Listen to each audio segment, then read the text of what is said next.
সূর্যাস্তের দৌলতে অষ্টপ্রহর ধরণী ছেড়ে বিদায়ের সাথে আগমন ঘটে বৃষ্টিস্নান রজনীর। রাতের কালো অন্তরিক্ষ থেকে ঝিরিঝিরি বৃষ্টিতে চারিপাশ রোমাঞ্চকর হয়ে উঠেছে। বৃষ্টির জল হাত বাড়িয়ে স্পর্শ করছে ফিনফিনে গরনের এক নারী। উপমা জাইনের ঘরের বারান্দার রেলিং ধরে দাঁড়িয়ে বৃষ্টির জলে বারবার হাত বাড়িয়ে ছুঁয়ে দিচ্ছে তার লতার মতো শরীরে জড়ানো জলপাই রঙা একটা সুতি শাড়ি। বাড়ির অন্য কোনো সদস্যরা জাইনের ঘরে না আসলেও মরিয়ম বেগম এসে বেশ কতগুলো শাড়ি উপমাকে দিয়ে গিয়েছেন। হাজার হোক নিজের ছেলে তো। শাড়িগুলো মূলত নায়রার জন্য বরাদ্দ ছিল, তা উপমা জানে। উপমা এটা ভেবে শাড়িগুলো নিতে ইতস্তত করতেই মরিয়ম বেগম কড়া গলায় শুনিয়ে দেয়, যার স্বামী নিতে পেরেছ তার শাড়ি নিতে আপত্তি কোথায়? এসব ভালো মানুষই আমার সামনে দেখাতে আসবে না। এটা বলে মরিয়ম বেগম শাড়ি ভর্তি ব্যাগটা বিছানার ওপর রেখে গটগট করে চলে যায়। গোসল করে উপমা সেখান থেকে একটি শাড়ি জড়িয়ে নিয়েছে। আকস্মিক পেছন থেকে কেউ কোমর জড়িয়ে ধরায় হকচকিয়ে যায় উপমা। নিজেকে জাইনের থেকে ছাড়ানোর প্রয়াস চালিয়ে কাঁপা কাঁপা গলায় বলে, কি করছো? বিপরীতে জাইন কিছু বলে না। ওর উষ্ণ নিঃশ্বাস আছড়ে পড়ছে উপমার ঘাড়ের ওপর। এভাবে কিছুক্ষণ দুজনের মধ্যে নীরবতা বিরাজমান থাকে। এক পর্যায়ে জাইন উপমার ঘাড়ে মুখ ডুবিয়ে দেয়। এ প্রথম কোনো পুরুষের এত গভীর স্পর্শে শিউরে ওঠে উপমার ছোট দেহটি। এবার উপমা কোনোভাবে পেছন ঘুরে দাঁড়িয়ে জাইনের দিকে তাকায়। জাইন উপমার দিকে নির্নিমেষ একরাশ মাদকতা নিয়ে তাকিয়ে আছে। তার স্ত্রীর আগামাথা পরোক্ষ করে দেখতে থাকল সে। অনেকক্ষণ বারান্দার কার্নিশে দাঁড়িয়ে থাকায় বৃষ্টির পানির ছাট এসে সুতি শাড়ি আধ ভেজা হয়ে উপমার শরীরে লেপ্টে আছে। স্পষ্ট হয়ে উঠেছে ক্ষীণ দেহের ভাঁজগুলো। উপমা বোধহয় জাইনের সেই নেশাতুর চোখের ভাষা বুঝতে পারল। তাইও নিচু স্বরে বলে, এ কি, তোমার চুল থেকে টপ টপ করে পানি পড়ছে, দাঁড়াও আমি তোয়ালে এনে দিচ্ছি। উপমা তোয়ালে আনার জন্য বারান্দার অন্য প্রান্তে যেতে নিলে জাইন ওকে হ্যাঁচকা টান দিয়ে নিজের আরও কাছে নিয়ে আসে। অতপর উপমার এলোমেলো আধ ভেজা চুলগুলো কানের পিঠে গুজে দেয়। তারপর এক মুহূর্তের জন্য অপেক্ষা না করে উপমার পাতলা শরীর পাজাকোলা করে ঘরের দিকে পা বাড়ায়। এদিকে উপমার হৃদয় স্পন্দন ক্রমশ বেড়েই চলেছে। নিজেকে কোনো মতে ধাতস্থ করে অস্ফুটে জাইনকে বলল, আমার চুল ভেজা। জাইন ওকে বিছানায় শুয়ে ওর কানের কাছে মুখ নিয়ে হাসকি সুরে বলে, ভেজা থাক। ধীরে ধীরে প্রকৃতির বর্ষণ থামলেও সুদর্শন পুরুষটির বেকুল মন তার প্রিয়তমাকে ভালোবাসার আবেশে আবেশিত করতে থাকে আরও গভীরভাবে। রাতভর জাইনের ভালোবাসার সুবাসে সুবাসিত হতে থাকে উপমার ক্ষীণ কায়া। দীর্ঘ 1.5 মাস ধরে আমাদের টিম রাজশাহী রয়েছে। এত ছোট ছোট ট্রাক করা, তবু কিছুতেই ধরতে পারছি না গ্যাংটাকে। ঢাকাতে টোটাল 32টা মেয়ে নিখোঁজ। ওদের ওই গ্যাং টিনেজার মেয়েগুলোর সাথে কিছুদিন প্রেমের অভিনয় করে দেন ব্ল্যাকমেল করে তথাকথিত প্রেমিকা নিয়ে পালিয়ে যায়। পালিয়ে যাওয়া বললে ভুল হবে, দেশের বাইরে পাচার করে দেয়। এবারে গ্যাং এসেছে রাজশাহী।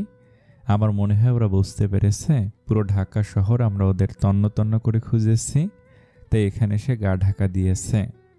ধারালো কণ্ঠে কথাগুলো বলে শ্যামবর্ণের পুরুষটির সামনে থাকা কাঠের চেয়ারে সজোরে লাথি মারে।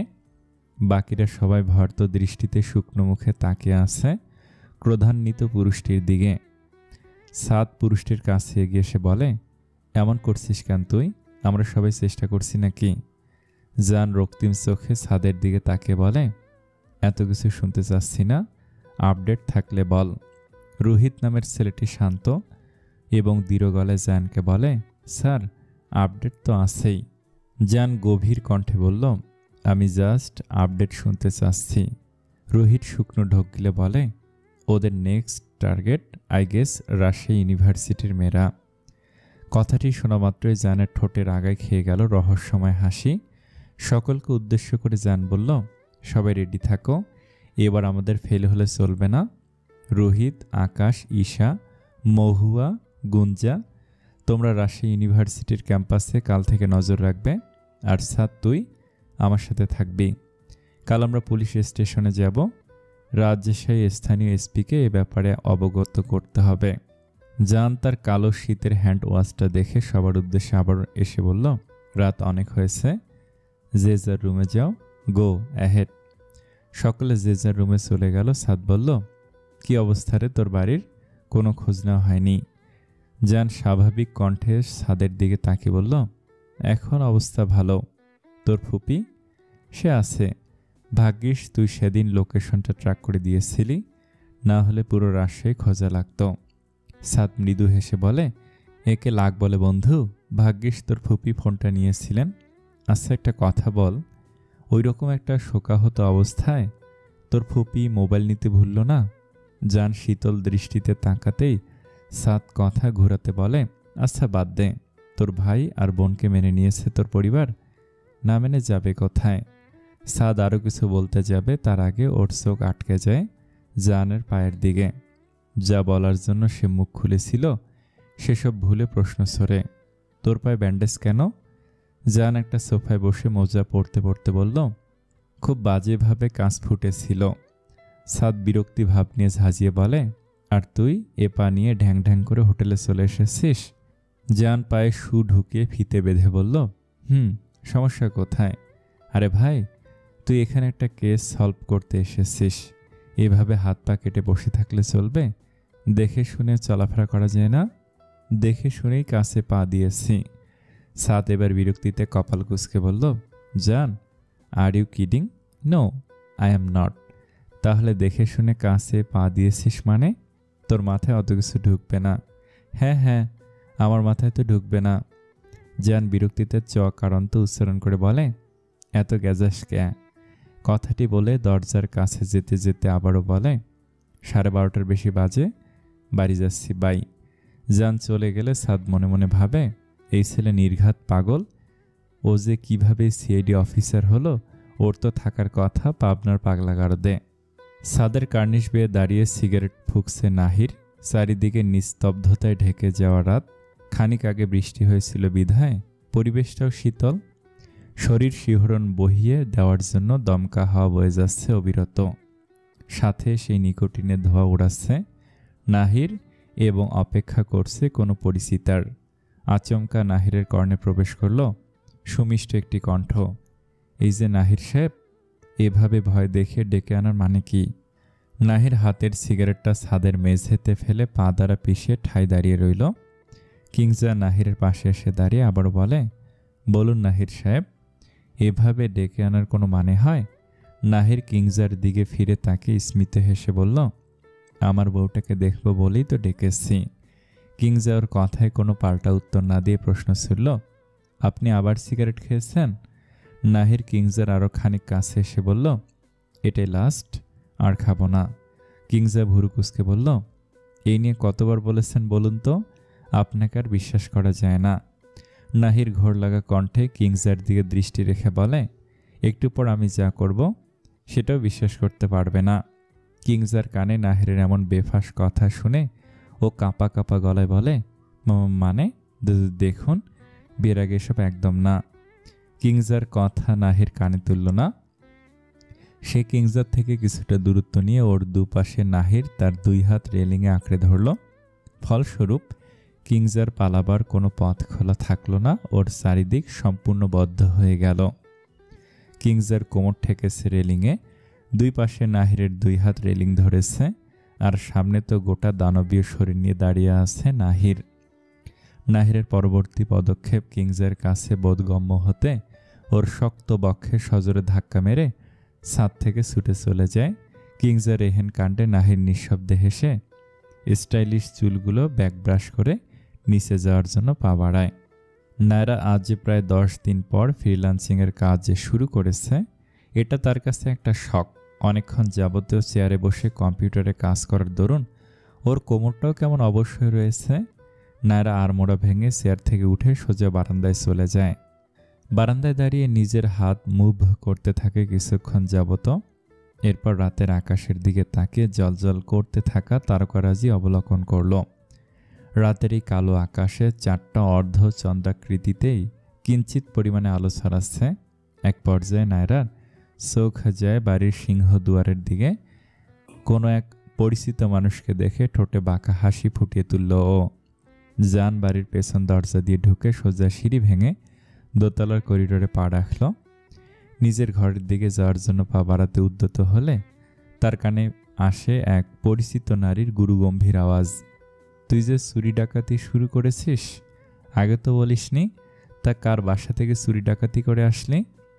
জান ঘাড় ঘুরে পেছনে তাকিয়ে দেখে নায়রা তীক্ষ্ণ দৃষ্টিতে তার দিকে তাকিয়ে রয়েছে। আজ যে সারাদিন ওদের দেখা হয়নি। নায়রার গায়ে একটা মেরুন রঙের নাইট স্যুট, কোমর সমান লালচে বাদামি চুলগুলো এক বিনুনি করে বাম কাঁধের ওপর রাখা। এই সাধারণভাবেই কি অসাধারণ লাগছে মেয়েটাকে, যা জানের মনে জমা করেছে নিষিদ্ধ সব অনুভূতি। কিন্তু না, এই অনুভূতিগুলোকে তো প্রশ্রয় দেওয়া যাবে না। তাই চোখ দুটো করে একটা দীর্ঘশ্বাস নিল, অতঃপর চোখ মেলে নায়রা চোখের দিকে তাকে বলল, তুই যে রাত জায়গা পেঁচা হয়েছিস তা জানাসনি তো? নায়রা চোখ মুখ শক্ত করে বলে, তুই আমাকে ইনডাইরেক্টলি পেঁচা বলছিস? জান তার প্রশস্ত বুকে দুই হাত বেঁধে বলে, ইনডাইরেক্টলি পেঁচা বলছি না তোকে, ডিরেক্টলি পেঁচা বলছি। জান, কথা ঘুরাবি না, বল কোথায় গিয়েছিলি? জান খানিকটা গলার স্বর নরম করে বলে, তোর পায়ের ব্যান্ডেজ কোথায়? নায়রা মনে মনে বলল, তোকে কেন বলতে যাবো রে? ইচ্ছে করে ধাক্কা মেরে আবার দরদ দেখানো হচ্ছে। কিন্তু নায়রা মনের কথাগুলো মনে চাপা রেখে বলল, আজ যে সকালে খুলে ফেলেছি। এখন আমার প্রশ্নের উত্তর দে, বিকেল থেকে রাত 1টা পর্যন্ত কোথায় ছিলে? জিয়ান পিছন ফিরে নিজের ঘরের উদ্দেশ্যে পা বাড়ায়, যেন নায়রা কোনো কিছুই বলেনি ওকে। কিন্তু নায়রা তো ছাড়ার পাত্রী নয়, তাই সে তস্ত্র পায়ে জিয়ানের সামনে এসে পথ আটকানোর জন্য ডান হাত মেলে দাঁড়ায়। আগে উত্তর, তারপর ঘর। জিয়ান দাঁতে দাঁত পিষে বলে, তুই কে? তোকে কেন কৈফিয়ত দিতে হবে? কিংজা করিডোরের আড়াল হতে এতক্ষণ ধরে দাঁড়িয়ে জান আর নায়রার ঝগড়া দেখে চলেছে। এ তো মহা মুশকিল। ওরা এখানে আসার টাইম পেল না। আসলো তো আসলো, যাওয়ার নামই নেই। কিছুক্ষণ পর নাহির কিংজার পেছনে এসে দাঁড়ায়। দাঁড়িয়ে আছো কেন? বুঝেছি প্রেম করার ইচ্ছা জাগছে, তাহলে চলো ছাদে যাই। কিংজা ফিসফিসিয়ে বলে, আপনি থামবেন, সামনে তাকিয়ে দেখুন। নাহির কিংজার ইশারাকৃত আঙ্গুলকে উদ্দেশ্য করে তাকিয়ে দেখে জান আর নায়রা নিজেদের মধ্যে কথা বলছে। যে কেউ দেখে বলতে পারবে এরা দুটো ঝগড়া করছে। কিন্তু ঝগড়া করছে কেন, তার চেয়ে বড় প্রশ্ন, জানের পোশাক পরিচ্ছদ দেখে মনে হচ্ছে ও সবেমাত্র বাড়ি ফিরল। অন্তত তার বলিষ্ঠ দেহে জড়ানো ইন করা সাদা শার্ট, যার হাতা কোনি অবধি ফোল্ড করা, আর ব্ল্যাক স্কিনি ডেনিম প্যান্ট দেখে তো তাই বোঝা যাচ্ছে। আরে এত ভাবছেন কি? এখান থেকে যাব কি করে? ওয়েট, শুদ্ধ আমার বোনের সাথে ঝগড়া করছে, মিসবিহেভ করছে। ওদের কথা না ভেবে আমাদের কথা ভাবুন, ধরা পড়ে যাব তো। জান নায়রার ঝগড়া এক বিষয় নিয়ে আটকে নেই, তাদের ঝগড়ার মোক্ষম বিষয় হয়ে দাঁড়িয়েছে লাড্ডু। নায়রা জানের দিকে ক্রোধান্বিত দৃষ্টি নিক্ষেপ করে বলে, আর তুই আজকে মাহিমের হাত পা বেঁধেছিলি কেন? মাহিমকে এখন চিনবি না তো? তোর একটা শোপিস ভেঙেছে বলে হাত পা বেঁধে রেখেছিস, আর এখন চিনছিস না? জান সকসিত হয়। ও, তুইও রসগোল্লার কথা বলছিস? বাহ বাহ, নালিশও করা হয়ে গেছে। নালিশ না, যেটা সত্যি সেটা বলেছে। আর তুই ওকে ফার্দার এসব উল্টাপাল্টা নামে ডাকবি না, ওর নাম মাহিম। জান ওর মাথাটা খানিকটা নায়রার দিকে ঝুঁকিয়ে শান্ত স্বরে বলল, তাহলে লাড্ডু বলে ডাকিস কেন? আদর করে লাড্ডু ডাকি। জান আগের ন্যায় টান টান হয়ে দাঁড়ায়, গলার স্বর স্বাভাবিক করে বলে, আমিও আদর করে রসগোল্লা ডেকেছি, এবার স্যার। জান ওর পাশ কাটিয়ে যেতে নেয়, কিন্তু যাওয়ার হয় না। তার আগে নায়রা জানের পথ আটকে দাঁড়ায়। তারপর আবার ডান পাশের দিকে যেতে নিলে নায়রা আগের কাজটি পুনরাবৃত্তি ঘটায়। এভাবেই জান যতবার বাম পাশ দিয়ে যেতে হয়, নায়রা ততবারই ওর সামনে এসে দাঁড়ায়। একবার ডান তো একবার বাম করতে করতে জিয়ানের মেজাজের পারদ তুঙ্গে উঠে যায়। ও কোনোরূপ সতর্কবার্তা না দিয়ে নায়রার হাতের কবজি ধরে টানতে টানতে নায়রার ঘরের দিকে নিতে থাকে। এই, কোথায় নিয়ে যাচ্ছিস? আরে হাত স্যার। এদিকে নাহির সব দেখে রাগে ফুঁসছে। ওদের দিকে যেতে নিলে কিংজা ওর হাত ধরে বাধা দিয়ে বলে, পাগল হয়েছেন নাকি? এখনই ওই দিকে যাচ্ছেন, ধরা পড়ে যাব তো। কিংজা, হাত ছাড়ো, আজ শুদ্ধের একটা ব্যবস্থা করা দরকার। না না প্লিজ, আমার বোনকে নিয়ে কোথায় যাচ্ছে আর আমি দাঁড়িয়ে দাঁড়িয়ে দেখব? শুদ্ধ ভাইয়া কিছু করবে না। আর নায়রা আপু যা তেজি, ভাইয়ার সাহস নেই কিছু করার। জিয়ান নায়রার সরু হাতের কবজি ধরে টেনে হিঁচড়ে নায়রার ঘরে ওকে ধাক্কা মেরে ঢুকিয়ে দিয়ে বলল, যা এবার নিজের ঘরে যত পারিস সিন ক্রিয়েট কর, চেঁচামেচি কর, যা ইচ্ছে তাই কর। জান কথাটি বলে নায়রার মুখের ওপর দরজার কপাট বাইরের দিক থেকে লাগিয়ে নিজের ঘরে যাওয়ার জন্য বড় বড় পা ফেলায়, আর ভেতর থেকে নায়রার রাগে বারবার ডাকতে থাকে, এই শয়তান দরজা খোল, আমার ঘরের দরজা আমার সামনে বাইরে থেকে লক করিস, হাউ ডেয়ার ইউ। কালকে রাতের বৃষ্টির পর আজকের সকালের ঝকঝকা সূর্য কিরণে মুখরিত প্রকৃতি, আর কয়েক লহমা পর হয়তো সূর্যের তেজ আরও বেড়ে যাবে। সাত সকালেই কেমন যেন ভ্যাপসা গরম অনুভব হচ্ছে। আকাশে ভেসে বেড়াচ্ছে শুভ্র মেঘেদের ভেলা, এক অনবদ্য রূপে ধাবিত হয়েছে আজকের প্রভাত রঙা আকাশ। এই আকাশ দেখে কে বলতে পারবে কাল বিকেলের আকাশ ছিল কালো মেঘে ঢাকা অন্ধকারাচ্ছন্ন? কাল কথাটা মনে পড়তে নায়রার মস্তিষ্কে হানা দিল কাল রাতের কাহিনী। নায়রাকে ঘরবন্দি করে যাওয়ার পর 3-4 মিনিট বাদে নাহির এসে দরজা খুলে দেয়।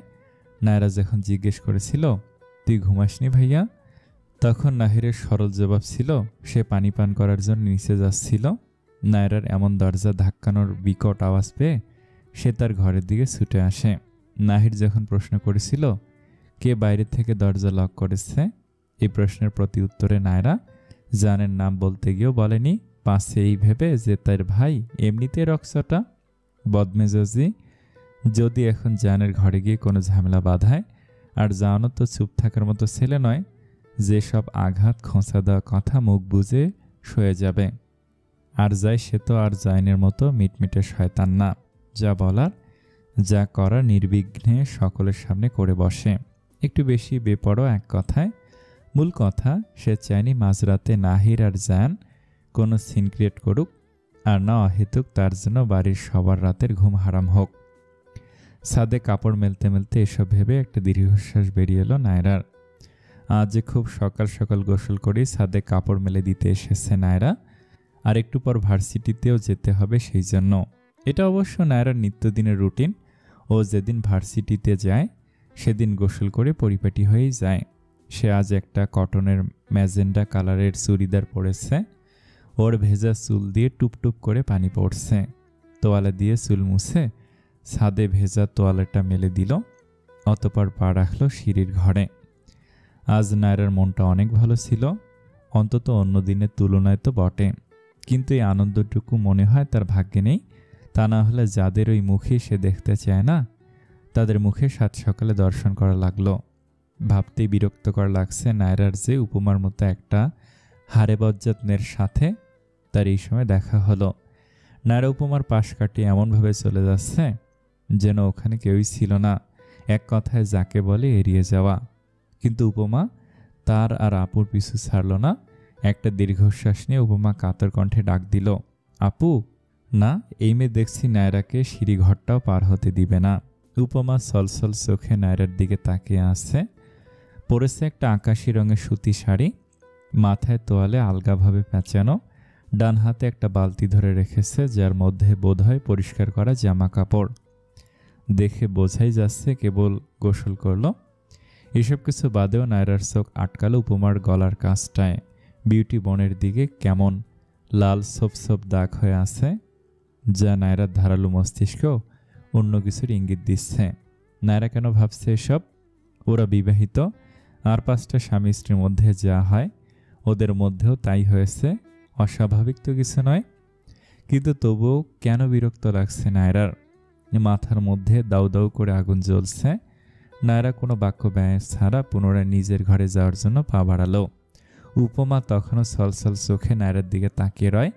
তার যে অনেক কিছু বলার আছে, তার আপু কি সেসব কিছু শুনবে না? নায়রা নিজের ঘরে যাওয়ার জন্য আরো 2 কদম পা ফেলায়। খড়ের ওপর বাস পড়া বলে একটা কথা আছে না, ব্যাপারটা ঠিক তেমনই ঠেকলো নায়রার কাছে।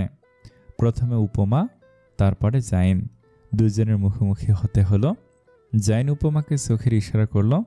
নায়রার নজর সেটা আড়াল হলো না, তবে সে এড়িয়ে যেতে চাইল জাইনকেও। তাইও ফের নতুন উদ্যমে পা চালায়। নায়রা, তোর সাথে আমাদের দুজনের কিছু কথা আছে। নায়রা চোখ বন্ধ করে গম্ভীর করে পেছন ফিরে বলল, এই তোরা দেখতে পাচ্ছিস না আমি তোদের এড়িয়ে যাচ্ছি, তারপরেও কেন বারবার পিছু ডাকছিস? উপমা এবার ফুপিয়ে কেঁদে ওর কাছে এসে বলে, আমি সরি আপু, আমরা দুজনেই সরি, আমরা ভুল করেছি, আমাদের প্লিজ ক্ষমা করে দাও। নায়রা একটা তাচ্ছিলের হাসি দেয়, অতঃপর কাট গলায় বলে ওঠে, ভুল? ভুল কাকে বলে জানিস? মানুষ না জেনে না বুঝে যা করে সেটাই ভুল। তোরা তো না জেনে না বুঝে কিছু করিসনি, তোরা দুটোই জানিস এটা করলে কি কি নেগেটিভ ইম্প্যাক্ট পড়তে পারে, তবু তোরা এমন জঘন্য কাজ করেছিস, আবার এটাকে বলছিস ভুল। তোরা অন্যায় করেছিস, আর অন্যায়ের কোনো ক্ষমা হয় না, হয় শুধু শাস্তি। উপমা চোখে নোনা জল মুছে বলে, আপু তুমিও শাস্তি দেবে? আমি কি তোদের শাস্তি দেওয়ার? জাইন উপমার কাছে এসে দাঁড়িয়ে বলল, Naira, we are really sorry, আমরা একটু পরেই তো রুমে যাচ্ছিলাম ক্ষমা চাওয়ার জন্য। জাইনের শুধু মুখ ফুটে কথাটা বলতে দেরি হলো, কিন্তু ওর ফর্সা গালে নায়রার 5 আঙ্গুলের ছাপ পড়তে দেরি হলো না।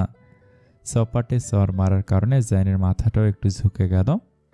উপমার ভয় আতঙ্কের চোখ দিয়ে আরও বেগে নোনা জলের বর্ষণ হতে শুরু করলো। নায়রা অগ্নিমূর্তি ধারণ করে জাইনের দিকে রক্তচক্ষু স্বরূপ তাকিয়ে আছে। নায়রা এবার নিজেকে স্বাভাবিক করে বলল, উপস, সরি, বেশি লেগেছে নাকি জাইন? জাইন ওর দিকে নিষ্প্রভ চোখে তাকে বলল, ইচ্ছে করে চর মেরে ক্ষমা চাওয়ার মানে কি নায়রা? নায়রা এক ফালি তাচ্ছিলের হাসি জাইন আর উপমাকে ফিরিয়ে দিয়ে নরম স্বরে বলে, এক্স্যাক্টলি, আমি তাদের এটাই বোঝাতে চাচ্ছি, আমি সরি বলাতে তোর যেমন গা জ্বালা কমেনি, ঠিক তেমন তোদের সরি বলাতেও কোনো কিছু স্বাভাবিক হয়ে যাবে না। নায়রা ওদের দুজনকে এক প্রকার অপমান করে চলে যাচ্ছে, হঠাৎ কি মনে করে আবারও ফিরে দাঁড়িয়ে বলল, আর হ্যাঁ, তোদের তো নিজেদের ঘর ছাড়া বাড়ির অন্য কোনো আঙ্গিনায় যাওয়া নিষেধ, তারপরও তোরা অবাধ্য হয়েছিস, কিন্তু আমার ঘরের আশেপাশে যেন আমি তোদের না দেখি। উপমা চোখের পানি হাতের তর্জনী দ্বারা মুছে বলল, আপু একটা বার আমার কথাটা শোনো, বিশ্বাস করো, আমাদের যতটা দোষী ভাবছ আমরা ততটাও দোষী নই। উপমা, তোর গায়ে হাত তুলতে বাধ্য করিস না আমায়, পথ ছাড়। জাইন এবার রেগে উপমাকে বলল, যে শুনতে চায় না তাকে শুনিয়ে লাভ নেই, চলো আমরা যেখানে যাচ্ছিলাম সেখানে যাই। জাইন উপমাকে টানতে টানতে সিঁড়িঘর থেকে ছাদে নিয়ে গেল। নায়রা ঠোঁটের কোণে হাসি ফুটিয়ে আনমনে বলল, এক রাতের সম্বোধনও বদলে গেল, তুই থেকে তুমি, চল থেকে চলো। খাবার টেবিলে প্রায় সকলেই সকালের নাস্তা করার জন্য উপস্থিত। জাইন আর উপমার খাবার জাইনের ঘরে রাবেয়া দিয়ে এসেছে। জাহিদ সাহেব, জায়ান, নাহির, কিংজা, মিমি, লাড্ডু, সোহেলি নিজ নিজ চেয়ারে বসে আছে। জাহিদ সাহেব গলা খাকারি দিয়ে সোহেলিকে বলল, তাহলে আজকেই সিলেট চলে যাচ্ছ? হ্যাঁ ভাইয়া, মিমি লাড্ডুর স্কুল আছে, কদিন পর থেকে আবার মিমির হাফ ইয়ারলি শুরু হবে। জাহিদ সাহেব এটুকু বললেন, তার উপর দিয়ে কি যাচ্ছে সেটা সেই জানে। কিছুক্ষণ পর নায়রা ভার্সিটিতে যাওয়ার জন্য প্রিপারেশন নিয়ে ডাইনিং রুমে আসলো। জাহিদ সাহেব মেয়ের দিকে তাকিয়ে স্মিতে হেসে বললেন, গুড মর্নিং মামনি। বিনিময়ে নায়রাও হেসে বলল, গুড মর্নিং বাবা। নায়রা পুরো ডাইনিং টেবিল ভালো করে নজরে নেয়। জানের পাশে একটা চেয়ার খালি রয়েছে, আর বাকি সব চেয়ার দখল করে এক একজন বসে আছে। উপায় না পেয়ে জানের পাশে বসা লাগলো ওকে। নায়রা আর চোখে একবার জানকে দেখে নিল। একটা অফ হোয়াইট রঙের শার্ট পরেছে, বরাবরের মতো হাতা কোনি পর্যন্ত ফোল্ড করা, তার সাথে পরেছে black skinny denim pant. Plumber কাটিংয়ের চুলগুলো খুব সুন্দর করে সেট করে রেখেছে। হাতে একটা কালো ফিতের ঘড়ি। শ্যামবর্ণের হলে যথেষ্ট সুদর্শন জাইন আর জান দুজনেই সুদর্শন, তবে জাইন দুই ভাইয়ের মধ্যে তুলনামূলক ফর্সা, আর জান শ্যামলা বর্ণের। জান ফোনের দিকে তাকিয়ে কিছু একটা দেখছে খুব মনোযোগের সাথে, মাঝে মধ্যে টাইপও করছে, হয়তোবা গার্লফ্রেন্ডের সাথে কনভারসেশন চালাচ্ছে। কিন্তু জান তো ফর্মাল গেট আপে কেন? কোথাও যাবে নাকি? আজকে ঢাকা চলে যাবে গেলে তো নায়রারই ভালো, ইতরটার মুখ দেখা লাগবে না। আমাকে গালাগালি দেওয়া বন্ধ কর। আচমকা জানের এমন ফিসফিস আওয়াজ যে শুনে কিছুটা ঘাবড়ে গেল নায়রা। ও কিছু বলার আগে শাহিদা বানু ওর প্লেটে ভাত আর মুরগির মাংস দিয়ে বলে, কাল রাতে খাসনি, আজ আবার ভার্সিটি যাচ্ছিস, তাই ভাত দিলাম, খেয়ে নে। নায়রা কোনো প্রত্যুত্তর করে না। মরিয়ম বেগম এবার একে একে বাকি সবার প্লেটে রুটি আর মাংস পরিবেশন করে দেয়। জানকে দিতে আসলে জান বলে, আমাকে দিন, আমি নিয়ে নিচ্ছি। মরিয়ম বেগম তাই করলেন, জানকে নিজের মতো নিতে দিলেন। এটা তার কাছে নতুন কিছু নয়। এখন যদি শাহিদা বানু বা জেসমিন বেগম খাবার বেড়ে দিত তাহলে জান তাদের থামিয়ে নিজে এভাবে নিত না। শুধু মরিয়ম বেগমের বেলাতেও এমন করে। কেন এমন করে তার উত্তর মরিয়ম বেগমের অজানা নয়। জানের খাবার নেওয়া হয়ে গেলে মরিয়ম বেগম অন্যদের খাবার পরিবেশন করেন নতুন উদ্যমে। শাহিদা বানু জোলেখা বেগমকে খাইয়ে ডাইনিং রুমে এসে তার ছোট যাকে বলে, ছোট ভাই খেতে আসবে না? আর উপমার মাকেও তো দেখছি না, দুই ভাই বোন খাবে না নাকি? মরিয়ম বেগম উত্তরে বলে, বিজলিকে দিয়ে ওদের নাস্তা ঘরে পাঠিয়ে দিয়েছি। শাহিদা বানুর এবার চোখ গেল কিংজার দিকে। সে বিস্ময়ের সাথে জিজ্ঞেস করে, কিরে কিংজা, তোর ঠোঁট কাটলো কি করে? শাহিদা বানু কথাটা বলার পর মুহূর্তেই নাহির বিষম খায়। কাশতে কাশতে নাজেহাল অবস্থা হয়ে যায়। জান নাহিরের সামনে পানির গ্লাস ধরে বলে, আরে বড় ভাই, হঠাৎ বিষম খাচ্ছিস কেন বলতো? এই অসময়ে আবার তোর কথা কে মনে করলো? নাহির ঢকঢক করে পুরো গ্লাসে পানি শেষ করে। নায়রা আবার কিংজাকে জিজ্ঞেস করে, কিরে, তোর ঠোঁট কাটলো কিভাবে? এই রে, কি বলবে এখন এবার? নাহিরের দিকে রাগি চোখে এক পলক তাকে আমতা আমতা করে বলে, না মানে ওই আর কি, বাথরুমে মুখ থুবড়ে পড়ে গিয়েছিলাম কাল। নায়রা ভুরুকুসকে বলে, কই, কাল তো ঠোঁটে কোনো দাগ টাগ ছিল না। আসলে কখন যেন পড়ে গিয়েছিলাম। জান হঠাৎ বলে উঠল, হয়তোবা কাল মাঝরাতে পড়ে গিয়েছিল, তাই না কিংজা? কিংজা এবার মেকি হেসে জানকে সায় দেয়, হ্যাঁ হ্যাঁ ওটাই। তা তুই জানাবি না ওষুধ লাগিয়েছিস? কিংজা কটমটিয়ে নাহিরের দিকে তাকায়। বেচারা নাহির সেই যে মুখে কুলু এঁটে মাথা নিচু করে খাওয়া ধরেছে, আর একটা বড় চোখ তুলে কারোর দিকে তাকায়নি।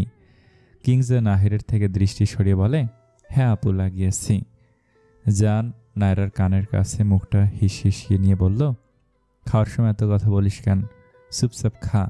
নায়রাও হিসিয়ে বলে, তোর সাথে তো আর বলছি না, কাল রাতে খাসনি কেন? আমার জন্য বেহুদা ফাস্টিং না করলেও পারতি, আমি বাইরে থেকে রাতে খেয়ে এসেছিলাম। নায়রা কটমটিয়ে নিচু কণ্ঠে বলে, কে বলেছে তোকে সব ফল কথা? জান নায়রার দিকে এবার ভালো করে তাকায়। ওর গায়ে একটা ম্যাজেন্ডা রঙের চুড়িদার, ক্যারামেল ব্রাউন চুলগুলো ফ্রান্স বেনি করে বাম কাঁধে এলিয়ে রেখেছে। সামনে গোটা কয়েক চিবুক সমান ছোট ছোট চুল, চিবুক মাঝ বরাবর সিথি কেটে চোয়ালে অবধি ঝুলিয়ে রাখা। কানে একজোড়া ডায়মন্ড কাঠের ব্ল্যাক পাথর বসানো ঝুমকো, বাম হাতে গুচি ব্র্যান্ডের স্বর্ণালী পাথরের ওয়াচ, আর ঠোঁটে নুট কালারের লিপস্টিক। দেখতে মারাত্মক সুন্দর লাগছে। এই সৌন্দর্যে যে কোনো পুরুষই ডুবে যেতে বাধ্য।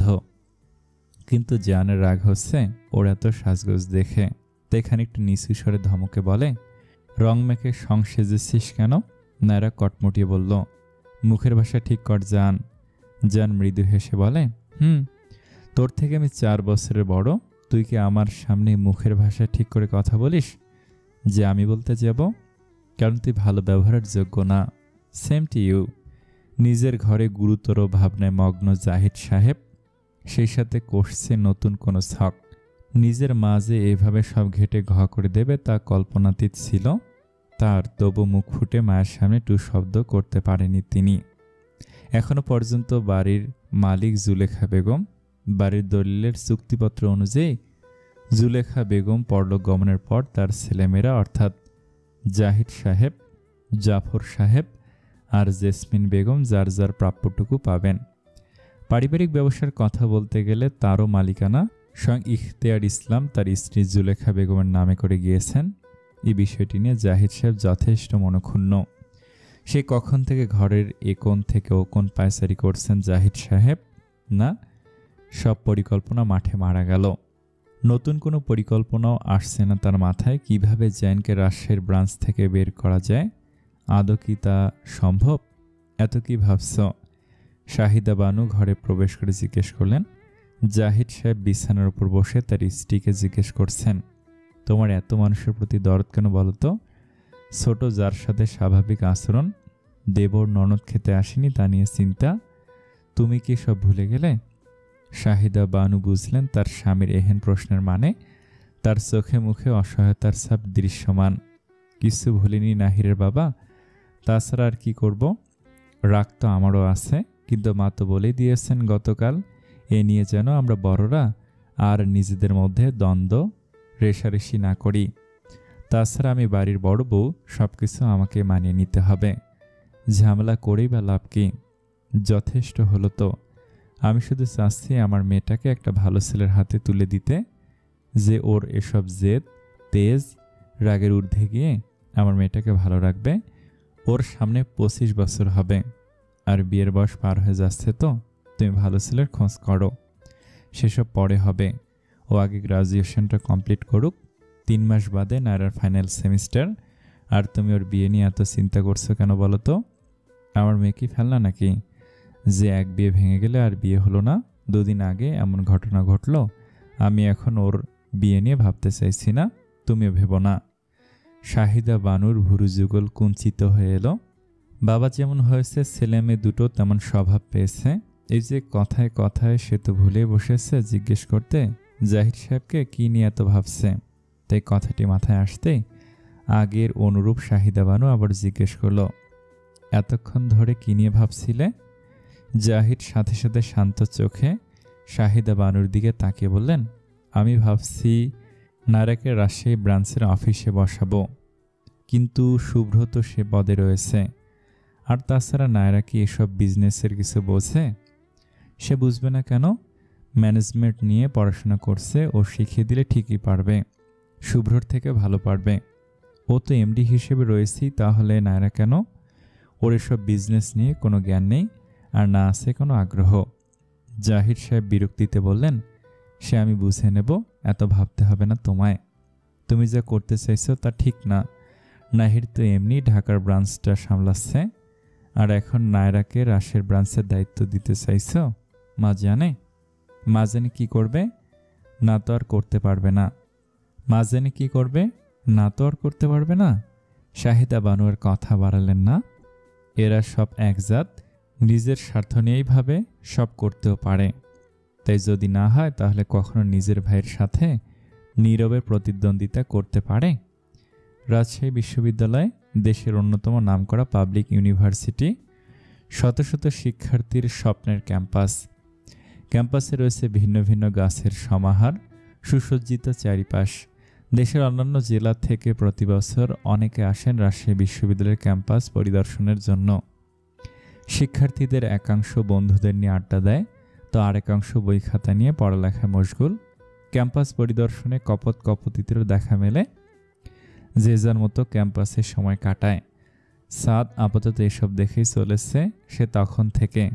আর কি বা করবে? তার বন্ধুর মাথায় যে কখন কি খেলে সে নিজেও জানে না। সাদের এবার বিরক্ত লাগলো। সে তখন থেকে এক জায়গায় দাঁড়িয়ে আছে। বলেছিল আজ পুলিশ স্টেশনে যাবে, যান। হঠাৎ করে কি এমন হলো যে ওর অ্যাসিস্ট্যান্ট আর ওর আন্ডারের সব সিআইডিদের সাথে রাজশাহী আসা লাগলো? বিরক্তকর লাগছে, কিন্তু এবার যান। সাদ রুষ্ট কণ্ঠে বলে কথাটি। জান প্যান্টের পকেটে 2 হাত গুজে দাঁড়িয়ে আছে, চোখ দুটি ভার্সিটির বিল্ডিংয়ে নিবদ্ধ। ও সেভাবেই স্থির নয়নে সেদিকে দৃষ্টি রেখে বলে, সাদ, একদম ফাঁকিবাজি না, চারিদিকে নজর রাখ। সাদ দাঁতে দাঁত পিষে বলে, তুই আমাকে হুকুম করছিস? শোন, আমি তোর সহকারী না, আমি তোর সহকর্মী। জান দৃষ্টি ঘুরিয়ে সাদের দিকে চোখ রেখে গম্ভীর কণ্ঠে বলে, আমি তোকে হুকুম করলাম কই? তাহলে কি?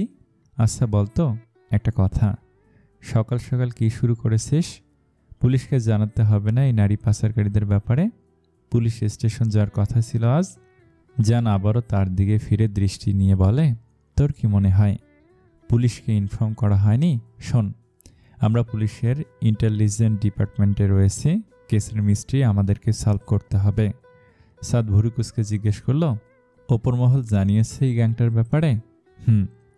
সাদ এবার ভুরুকুসকে বলল, তাহলে আমরা এখানে কেন? জান ভাবলেশীন হয়ে বলল, নজর রাখতে। সিরিয়াসলি? এক ভার্সিটি বিল্ডিংয়ের দিকে তাকিয়ে কি নজরদারি রাখছিস? রোহিতদের সাথে তুইও নজর রাখ যা। সাদ শান্ত কণ্ঠে বলল, শোন, আমার আজ মেয়ে দেখতে যেতে হবে। জান সাদের দিকে তাকিয়ে বলে, তো দেখব, ভার্সিটিতে তো কত মেয়ে আছে। সাদ এবার গর্জে বলল, আরে আমার বিয়ের জন্য মেয়ে দেখতে যেতে হবে।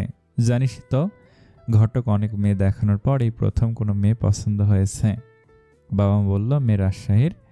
আমিও যেহেতু কদিন এখানে আছি, তাহলে যাই দেখে আসি। জান নিজের হাসি সংবরণ করে বলে, নিজের জন্য মেয়ে নিজে দেখতে যাবি? সমস্যা কোথায়? তা মেয়ের বাড়ি জানে যে তুই যাচ্ছিস আজ? সাদ বুঝতে পারছে তার বন্ধু টিটকারি মারছে তার সাথে, তাই সেও একটু ভাব নিয়ে বলল, মেয়ের বাবা মাই বলেছে আমার বাবা মাকে আমি যেহেতু রাজশাহী আছি সেহেতু যেন তাদের সাথে দেখা করে যাই। আমাদের দুজনের যদি দুজনকে সামনাসামনি পছন্দ হয় তাহলে আম্মু আব্বু রাজশাহী এসে মেয়েকে আংটি পরিয়ে দিয়ে যাবে। জান হাই তুলতে তুলতে বলল, ভালো। সাদ জানকে সন্ধিহান দৃষ্টিতে দেখে বলল, কিন্তু তোর কেসটা কি বলতো? এখানকার কোনো মেয়ে পছন্দ হলো নাকি? জান মনে মনে বলল, পছন্দ তো সেই 6 বছর ধরেই আছে।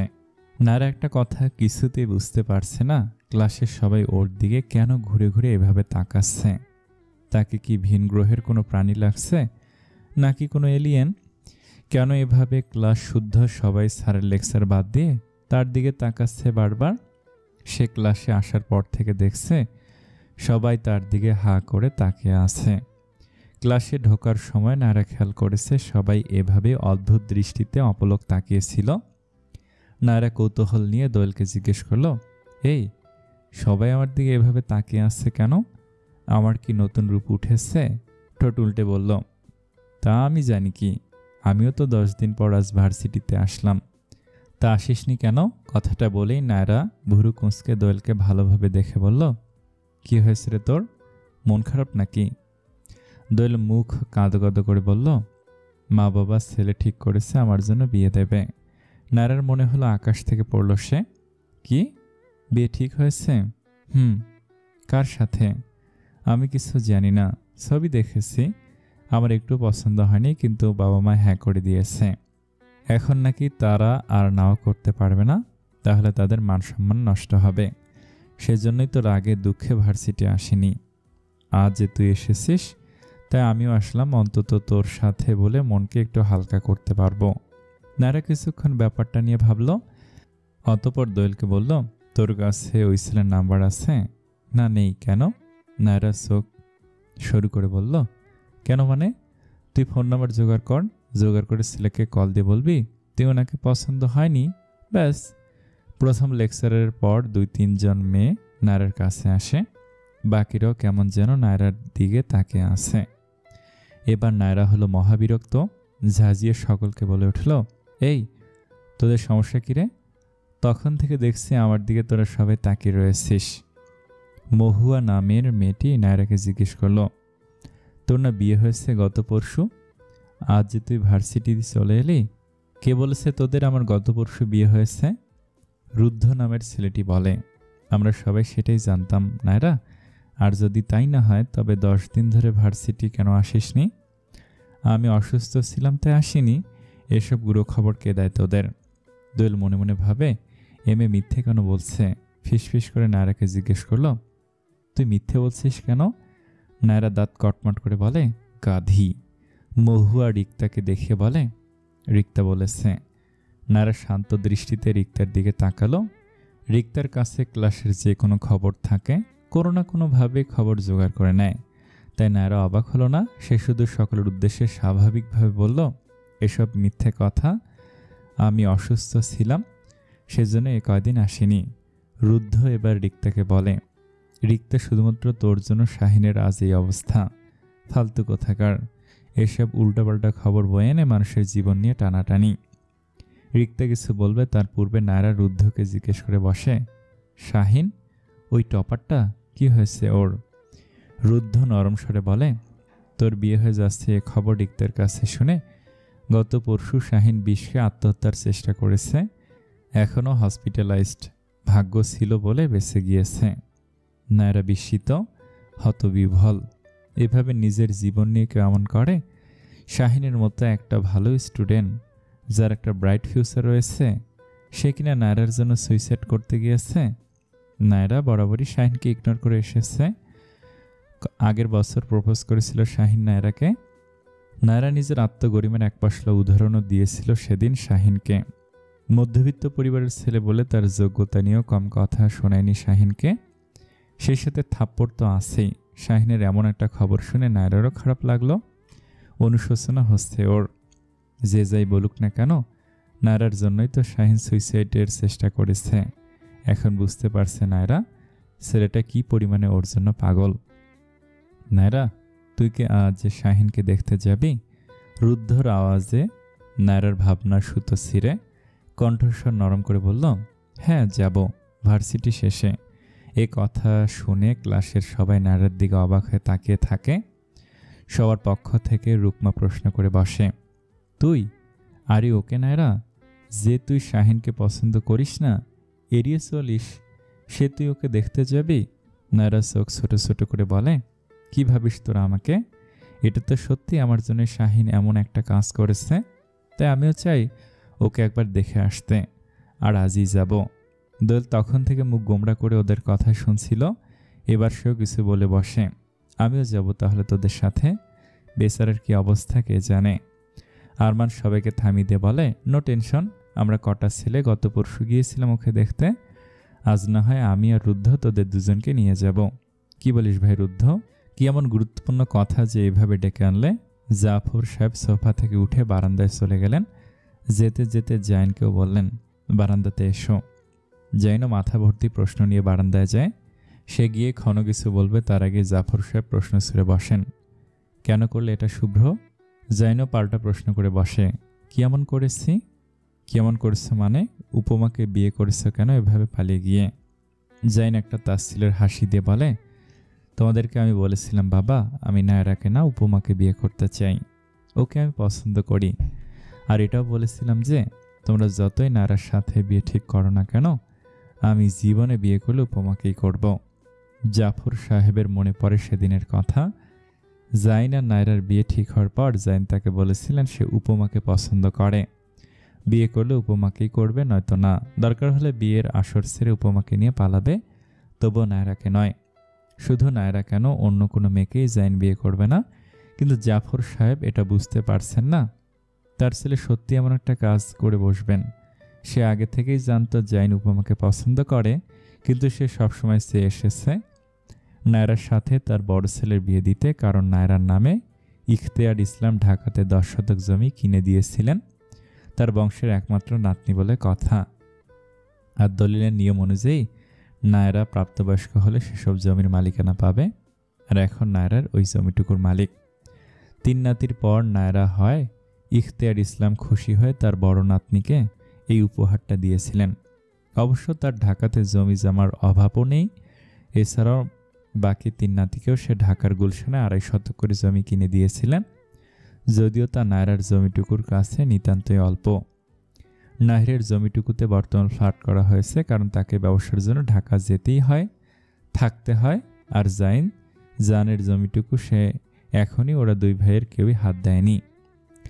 জাইনের ব্যাপারটা মানা যায়, কারণ সে রাজশাহী থাকে, কিন্তু জান সে তো বছরের ঈদটুকু ছাড়া রাজশাহী আসে না, সারা বছর পড়ে থাকে ঢাকায়। জাফর ইসলাম খোঁজ নিয়েছিলেন। জান বনানীতে ফ্ল্যাট কিনেছে 1 বছর হলো। কি সব কর্পোরেট জব করে, কেন? পারিবারিক ব্যবসায় যোগ দিলে কি হয়, নিজের মন মর্জি মতো চলবে, ছন্নছাড়া স্বভাবের। এদিকে জাইনের এমন কাজও আশা করেনি জাফর সাহেব। ছোট ছেলে করলে মানতেন, কিন্তু বড় ছেলে তো এমন নয়। সেদিন জাইনের কথা তোয়াক্কা না করে মস্ত বড় ভুল করেছিলেন তিনি, আর আজ তার খেসারত দিতে হচ্ছে তাকে। তাই সে চোয়াল শক্ত করে জাইনকে বললেন, উপমা উপমা উপমা, কি আছে উপমার? না আছে রূপ, না আছে বাবার প্রতিপত্তি। সেই কোন ছোটবেলায় ওর বাবা মারা যাওয়ার পর এ বাড়িতেই উঠে এসেছে। সে থাকে আশ্রিত। কোথায় নায়রা আর কোথায় উপমা? জায়ান স্বাভাবিক কণ্ঠে বলে, হিসেব অনুযায়ী আমরাও কিন্তু আশ্রিত বাবা, এ বাড়ি না তোমার আর না চাচার। এখনো পর্যন্ত মালিক কিন্তু দিদায়, ভুলে যেও না। আর নায়রাকে আমি বোনের নজরে দেখি, এর থেকে আর বেশি কিছুই না। কথাটি বলে গটগট করে জাইন ব্যালকনি থেকে বেরিয়ে জাফর সাহেবের কক্ষ ত্যাগ করলেন। জাফর সাহেব শুধু একটা কথাই ভাবছেন, শুভ্র আবার না শুদ্ধের মতো হয়ে যায়, তাহলে তো সব শেষ। শুদ্ধর কথা মাথায় আসতেই জাফর সাহেবের মনে একটা প্রশ্ন জাগল। শুদ্ধর কর্পোরেট অফিস ওকে ছুটি দিল, আর ও সারাদিন বাইরে বা কী করে? দুপুর 1:56, রোদের তেজ এত তীব্র যে কোনো স্বাভাবিক মানুষ বেশিক্ষণ সূর্যি মামার নিচে থাকতে পারবে না। রাস্তার পাশে সারি সারি কিছু গাছ, সোজা পথে হাঁটা ধরলে রাজশাহী বিশ্ববিদ্যালয়। এখন সব শিক্ষার্থীরা যে যার বাসস্থানে যাচ্ছে। যারা হলে থাকে তারা যাচ্ছে হলে। বিশ্ববিদ্যালয়ের বড় গেটের সামনে চল শক্ত করে দাঁড়িয়ে আছে জান, তার মেজাজটা একদম বিগড়ে আছে। ক্রোধের কারণে চোখের সাদা অংশের বর্ণ ধারণ করেছে রক্তিম আভা। এই চোখ দিয়েই যেন সবকিছু ভস্ম করে দেবে। কপালে শিরা দপদপ করছে ওর। চল শক্ত করে দাঁতের সাথে দাঁত পিষে দাঁড়িয়ে আছে 2 হাত মুঠি করে। এমন অগ্নি অনুরূপ ক্রোধান্বিত। ক্ষুব্ধতার জন্য শ্যামলা সুন্দর মুখশ্রীখানা ভয়ঙ্কর লাগছে। নারার তেজও এই সূর্যের তেজের থেকে কোনো অংশে কম না। সেও জানের মুখোমুখি দাঁড়িয়ে আছে, চোখ মুখ শক্ত করে। অসহ্য রকম রৌদ্রোত্তাপ নারা সোনালি বর্ণের গালে পড়ে লাল বর্ণের আবির্ভাব ঘটিয়েছে। নারা পিছনে কাচুমাচু করে দাঁড়িয়ে আছে। দোয়েল, মহুয়া, রুদ্ধ, আরমান তারা ভাবছে এই ছেলেটা আবার কে? নায়রা তুই তুকারি করছে, ছেলেটাও তুই তুকারি করছে। কে হয় নায়রার? নায়রা, আমি তোকে গাড়িতে উঠতে বলছি, চুপচাপ গিয়ে গাড়িতে বস। জানের এই রাশভারী কণ্ঠে কিছু একটা ছিল, হয় আদেশ নতুবা অধিকার। কিন্তু নায়রা সেসব তোয়াক্কা না করে জানের মুখের ওপর বলে দিল, আমি এখন বাড়ি যাচ্ছি না জান, বাই। জান দাঁতে দাঁত চেপে বলল, কোথায় যাবি তুই? তোর এই ভর দুপুরে গরমের মধ্যে কোথাও যাওয়া চলবে না। আমি আবার বলছি গাড়িতে বস। নায়রা এবার চেঁচিয়ে বলল, এই তোর কোনো কাজ নেই আমার ভার্সিটিতে এসে আমাকে পাহারা দেয়া ছাড়া? তুই গাড়িতে বসবি নাকি আমি টেনে সিসড়ে নিয়ে গাড়িতে বসাবো? বল কোনটা?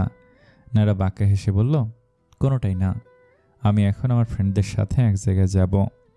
জান বুকে হাত বেঁধে গ্রীবাটা খানিকটা নায়রার মুখের কাছে ঝুঁকে জিজ্ঞেস করে, ওই ছেলে দুটো তোর বন্ধু? নায়রা মুখ অন্যদিকে ফিরিয়ে নিয়ে বলল, হ্যাঁ। জান নায়রার মুখের কাছ থেকে ঘাস সরিয়ে সোজা হয়ে বুকে হাত গুজে গম্ভীর স্বরে বলল, আচ্ছা বন্ধু, তা কেমন বন্ধু শুনি? নায়রার পাত্তা দিল না জানের কথার। পিছন ফিরে দোয়েল, মহুয়া, রুদ্ধ আর আরমানকে বলল, এই চল দ্রুত, এমনিতে অনেক লেট হয়ে গিয়েছে। নায়রা দোয়েলদের সাথে যাওয়ার জন্য পা বাড়ায়। জান নিজের শরীরের সর্বোচ্চ শক্তি দিয়ে নায়রার হাত নিজের পুরুষালী শক্ত হাতে চেপে ধরে রুষ্ট কণ্ঠে বলে, সোজা বাড়ি, আর কোথাও নয়। রুদ্ধ এবার জানের এমন কাণ্ডে বিরক্ত হলো। ধমকে জানের কাছে এসে বলল, ভাই আপনার সাহস তো কম হয় না? ওর হাত ধরলেন কেন? সারুন ওর হাত। জানের ডান হাত দিয়ে নায়রার ডান হাত শক্ত করে ধরে রেখে, তাতে কি? তার বাম হাত তো সবল আছে। জান তার রাগের চূড়ান্ত বহিঃপ্রকাশ করল রুদ্ধের গালে একটা ঠাটিয়ে চর মেরে। এমন আকস্মিক আক্রমণে রুদ্ধর মাথার মধ্যে চক্কর দিয়ে উঠল। পুরো দুনিয়া যেন তার চোখের সামনে ঘুরছে এখন। নায়রা জানের এমন কাজ দেখে এবার চরম বিরক্ত হলো। ও কিছু বলতে যাবে তার আগে আরমান শার্টের হাতে গুটিয়ে এগিয়ে এসে বলে, কি সমস্যা? আপনি নায়রার হাত, কথায় আছে কারোর উপকার করতে নেই। আরমানের এখন সেটাই মনে হচ্ছে। জান তার শক্ত বাম হাত দিয়ে এমন জোরে থাপ্পড় বসিয়ে দেয় আরমানের গালে, বেচারা মুখ থুবড়ে মাটিতে পড়েনি। এটাই ওর জন্য অনেক। নায়রা বুঝতে পারলো জান প্রচুর ক্ষেপে গিয়েছে, আর রাস্তার মাঝে যেভাবে সিন ক্রিয়েট করছে, কিছুক্ষণ পর মানুষের ভিড়ও জমবে ওদের দেখার জন্য। তাই ও রুদ্ধ আর আরমানকে বলে, তোরা বাড়ি। জানের যেন এতটুকু তো সময় নেই, তাই নায়রার কথা শেষ করার আগে ওকে টেনে গাড়িতে বসালো। তারপর জানও ড্রাইভিং সিটে বসে গাড়ি স্টার্ট দিল। ব্যাস, রৌদ্রোত্তাপ দুপুরে ধীরে ধীরে মিলিয়ে গেল সাদা রঙের প্রাইভেট গাড়িটি। দোয়েল আর মহু এতক্ষণ একটা গাছের আড়ালে ঘাপটি মেরে লুকিয়েছিল। জান নায়রা চলে যেতেই ওরা দুজন রুদ্ধ আর আরমানের কাছে এসে সমস্যায় জিজ্ঞেস করে, খুব ব্যথা লেগেছে? রুদ্ধ আর আরমান দুজন দুজনের গালে হাত দিয়ে দাঁড়িয়েছিল। দোয়েল মোহর কথা শুনে রুদ্ধ আর আরমান ওদের দুজনকে একই সাথে ঝাঁঝিয়ে উত্তর দেয়, না না, আরাম লেগেছে। আপনারা বলতে চাইছেন আপনাদের মেয়েকে কিডন্যাপ করা হয়েছে, তাই তো? 40 ভদ্রলোক এবং তার স্ত্রী জানের প্রশ্নের উত্তরে ওপর নিচ মাথা নাড়ায়। জান ওর বুদ্ধিদীপ্ত চোখ জোড়া নিয়ে খানিকক্ষণ ভদ্রলোক আর মহিলাটির দিকে তাকিয়ে থাকেন। কোনো না কোনো যোগসূত্র তো রয়েছেই তাদের কেসের সাথে, মালিহা নামের মেয়েটির নিখোঁজ হওয়ার কেসের। যার ধারালো মস্তিষ্ক বারংবার সেই ইশারা দিচ্ছে। জান আরও গম্ভীর কণ্ঠে ওনাদের প্রশ্ন ছুড়লেন, কাল কখন থেকে আপনাদের মেয়েকে পাচ্ছেন না? মোশাররফ নামের লোকটি তার স্ত্রীর দিকে তাকালেন। তার স্ত্রীর সমানে কেঁদেই চলেছেন। মোশাররফ লোকটি কাঁপা কাঁপা গলায় জানের প্রশ্নের জবাব দিলেন, কাল 4টায় মালিহা কোচিংয়ে গিয়েছিল আর বাড়িতে ফেরেনি। ওর বন্ধুদের সাথেও যোগাযোগ করেছিলাম, ওর কথা জিজ্ঞেস করেছিলাম, সবাই একই উত্তর দিল, জানে না। তাই বাধ্য হয়ে কাল রাতে থানায় এফআইআর করি। জান এবার মহিলাটিকে নরম স্বরে বলল, আপনি প্লিজ কাঁদবেন না, আমরা ঠিক আপনার মেয়েকে খুঁজে বের করব। মহিলাটি তবুও থামেন না, কেঁদেই যাচ্ছেন। ব্যাপারটা জানের কাছে বিরক্ত লাগলো। নিজেকে ধাতস্থ করে কনস্টেবলকে বলল দুজনের জন্য 2 গ্লাস পানি আনতে। কনস্টেবল পানি এনে দিল। জান পানি খেতে অনুরোধ করে মোশাররফ নামের লোকটিকে এবং তার স্ত্রীকে, প্লিজ পানিটুকু খেয়ে নিজেদের রিল্যাক্স করুন। জানের কথা মতো দুজনে পানি পান করলেও জান আবার গম্ভীর কণ্ঠে বলে, আমি এখন আপনাদের যে যে প্রশ্নগুলো করব তার যতটুকু জানবেন ততটুকুই বলবেন। And all question are very important for found your daughter, okay? তারা দুজন জানের কথায় সম্মতি জানায়। জান একটি কাগজের দিকে দৃষ্টি রেখে ওনাদের প্রশ্ন করা শুরু করে, আপনার মেয়ের পুরো নাম Maliha Hasan, am I right? জি। মাহিলা কি রাজশাহী সরকারি মহিলা কলেজের 11 শ্রেণীর মানবিক বিভাগের শিক্ষার্থী? জি। ওর বয়স 17 বছর? জি। ওর কোনো ব্যক্তিগত সেলফোন ছিল? জি। সেই ফোনটি এখন কোথায়? এবার মালিহার মা জবাব দেয়, ও তো নিজের সাথে রাখে সবসময়, কালকে কোচিংয়ে নিয়ে গিয়েছিল। জান এবার দৃষ্টি উঠিয়ে মহিলাটির দিকে চোখ রাখে। মালিহার কোনো বয়ফ্রেন্ড ছিল? জানের এমন প্রশ্ন শুনে মাহিলার বাবা মা যেন আকাশ থেকে পড়ল। মাহিলার মা তৎক্ষণাৎ জবাবে বলে, না, ওর এসব কিছু নেই। Are you sure Mrs Mosharraf? হ্যাঁ, আমি শিওর ও কখনো প্রেম করেনি। জান মালিহার বাবার দিকে তাকে জিজ্ঞেস করে, আপনার কি মত মিস্টার মোশাররফ? আমিও একমত স্যার। জান নিজের মুখের গাম্ভীর্য ভাব কমিয়ে মালিহার মা বাবাকে বলে, ওকে, আপনারা এখন আসতে পারেন। জান রোহিতকে ডেকে বলল, ওনাদের দুজনকে ওনাদের বাড়িতে সসম্মানে পৌঁছে দিয়ে এসো। রোহিত মালিহার বাবা মাকে নিয়ে পুলিশের ইনভেস্টিগেশন রুম থেকে চলে গেলে জান উঠে এসপি স্যারের কেবিনে যায়। এসপি মাহবুব রহমান বয়সে 32 কিংবা 33 হবে, নিজের কেবিনে বসে কিছু ফাইল চেক করছিলেন। হঠাৎ একজন কনস্টেবল এসে বলল, স্যার, সিআইডি অফিসার জান ফারাজ আপনার সাথে কথা বলতে চাইছেন, ওনাকে কি পাঠাবো? এসপি মাহবুব রহমান কনস্টেবলের দিকে তাকিয়ে ধমকে বললেন, এতে জিজ্ঞেস করার কি আছে, পাঠিয়ে দাও ওনাকে। কনস্টেবলটি মাথা নাড়িয়ে জানকে ডাকতে চলে গেল। তার ঠিক পরপরই জান কেবিনে প্রবেশ করে। আসতে পারি? এসপি মাহবুব রহমান দরজার দিকে তাকে মৃদু হেসে বলে, স্যার, পারমিশন নিচ্ছেন কেন আপনি? প্লিজ আসুন। জান কেবিনের ভিতরে ঢুকে এসপি সাহেবের সামনে চেয়ারটিতে বসে। এসপি মাহবুব রহমান বললেন, নতুন কিছু পেলেন? আর এর সাথে কি ওই গ্যাংটার কোনো কানেকশন আছে? জান এসপি মাহবুব রহমানের দিকে তাকে বলেন, 100% কানেকশন আছে sir. I am damn sure. কোনো ক্লু পেলেন? এখনও পর্যন্ত না, বাট এখন আমার কিছু হেল্প লাগবে। এসপি মাহবুব মৃদু হেসে বলল, হ্যাঁ বলুন, কি হেল্প করতে পারি?